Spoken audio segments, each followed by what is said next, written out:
Welcome back to my channel guys. আজকে আমি আমার গোটা পরিবারকে নিয়ে সকাল সকাল উঠে চলে এসেছি হাওড়া স্টেশনে। কেন বলো তো? কারণ আমরা ঘুরতে যাচ্ছি। কোথায় যাচ্ছি সেটা তো বলবো না, এখন আমরা ট্রেনের জন্য অপেক্ষা করছি। অনেকক্ষণ অপেক্ষা করার পরে ফাইনালি ট্রেনটা এসে গেছে। এবার আমরা ট্রেনের ভেতরে উঠে বসে পড়েছি। কয়েক ঘন্টা পর আমাদের ট্রেন রূপনারায়ণ নদী ক্রস করে এগিয়ে চললো। তারপর এসে পৌঁছে গেল আমাদের ডেস্টিনেশন দীঘা। একদিনের ছুটি পেলেই বাঙালি ঘুরতে যাওয়ার ফেভারিট ডেস্টিনেশন দীঘা। আমরা চলেছি সেই দীঘাতেই। আজকে আমাদের এই পুচকে মেম্বারের জন্য আমাদের দীঘাতে আসে। দীঘার জন্য প্রচন্ড ভালোবাসে দীঘা যেতে, মানে ছোট্টবেলা থেকে যখনও কিছু বলতে শেখেনি তখনই যখন মানুষ দীঘা যাবি বললেই ও উয়া করে উঠতো, তখন থেকে আমরা বুঝতে পারতাম ও দীঘা যেতে চাই। তাই জন্য ও একটুখানি ওর জ্ঞান হওয়ার সাথে সাথেই আমরা ওকে নিয়ে চলে এসেছি দীঘা। তারপর আমরা দীঘা স্টেশন থেকে বেরিয়ে অটো স্ট্যান্ডের দিকে গেলাম। তারপর সেখানে গিয়ে একটা অটো ধরে নিলাম, নিয়ে 12-13 জন মিলে একটা অটোর মধ্যে বসে বললাম লাগেজপত্র সব নিয়ে। তারপর তাড়াতাড়ি করে হোটেলে পৌঁছে একদম ফ্রেশ হয়ে আমরা রেডি হয়ে গেলাম সমুদ্রে যাওয়ার জন্য। দুটো পাহাড়ের ট্রিপ করার পরে সমুদ্রের জন্য মনটা একটু কেঁদে উঠেছিল, তাই জন্য চলে এসেছিলাম দীঘাতে সমুদ্র দেখতে। প্রায় 4-5 বছর বাদে আবার আমি দীঘাতে এলাম, আর দীঘাতে এসেই সমুদ্রের জলটা দেখে মনটা পুরো খুশি হয়ে গেল। মনে হচ্ছিল কতক্ষণে গিয়ে জলে নামবো। আর ওল্ড দীঘা সমুদ্রের ভিড় তো তোমরা জানোই, আর এখানে তো চান করা যায় না, তাই জন্য আমরা চলে গেছিলাম সিহকের বিচে, যেখানে আমরা বালি থাকে, যেখানে চান করা যায়। এখান থেকে টোটো ধরে আমরা চলে গেছিলাম সিহকের বিচে। সিহকের বিচে পৌঁছে আমাদের মিমোশনে আমার মাকে নিয়ে চলে যায় জলের দিকে। প্রচন্ড জল ঘাটতে ভালোবাসে, আর সমুদ্রের জল দেখে তো ছোট ছোট জলের দিকে চলে যায়।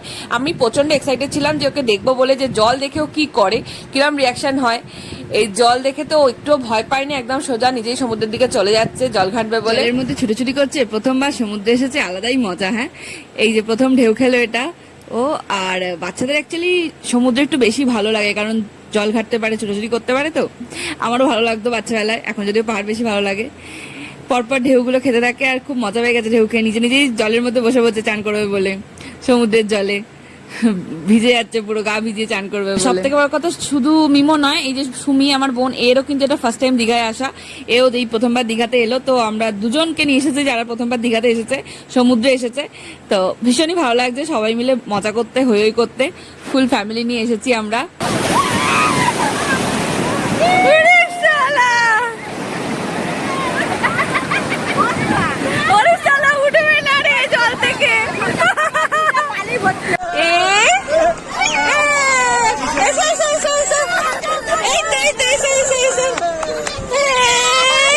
মজা পাচ্ছিল, তাই জন্য আমরা ওকে একা ছেড়েছিলাম, যে একা একা কি করে দেখবো বলে। কিন্তু ও ভয় পেয়ে গেছিল, কান্নাকাটি করছিল। তারপর ওকে আমরা সবাই মিলে ভুলিয়ে তারপরে ওর সাথে কিছুক্ষণ টাইম জলের মধ্যে ভেসে থেকে একটু টাইম কাটিয়ে তারপর দিদিরা মিমোকে নিয়ে বাড়ি চলে যায়। আর আমরা অনেক দূর পর্যন্ত গিয়ে ঢেউ খেয়ে চান করতে থাকি।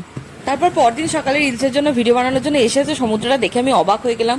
এত সুন্দর নীল জল সমুদ্রের, মানে দীঘার সমুদ্রের অন্তত এত সুন্দর নীল জল আমি এর আগে কখনো দেখিনি। কিছুক্ষণ টাইম এখানেই দাঁড়িয়ে কাটালাম, শান্ত সমুদ্রের গর্জনটা উপভোগ করছিলাম, ভীষণ ভালো লাগছিল। অ্যাকচুয়ালি পিছনে গান চলছিল, তাই জন্য সমুদ্রের গর্জনের সাউন্ডটা আমি রাখতে পারলাম না ভিডিওতে। আসলে সকালবেলা বিশেষ কেউ চান করছিল না, তো আর ফাঁকা ছিল চারিদিকটা, আর ভীষণই ভালো লাগছিল। তাই জলের মধ্যে একাই ছুটে বেড়াচ্ছিলাম, বেশ জল ঘাটছিলাম, মজাই লাগছিল। আমরা মজা করছিলাম, আর এদিকে সোনার জুতোটা খুলে রাখা ছিল, কয়েকটা বাচ্চা এখানে খেলছিল দেখছিলাম, কিন্তু তাদের খেলাটা যে এইরকম ছিল সেটা বুঝতে পারিনি। যাই হোক, তারা সোনার জুতোটার পুরো খারাপ অবস্থা করে দিয়েছে। ও বেচারি আবার জুতোটাকে ধুতে যাচ্ছে। কিরে, কেমন লাগছে? হলো জুতো ধোয়া? তারপর জুতোটা ভালো করে পরিষ্কার করে নেওয়ার পরে আমরা হোটেলে ফেরত চলে যাই। একটা ব্যাপার খুব খারাপ লাগছিল যে বছর বছর যত দীঘায় আসছি ততই দেখছি এই ঝাউবন ক্রমশ কমতে থাকছে।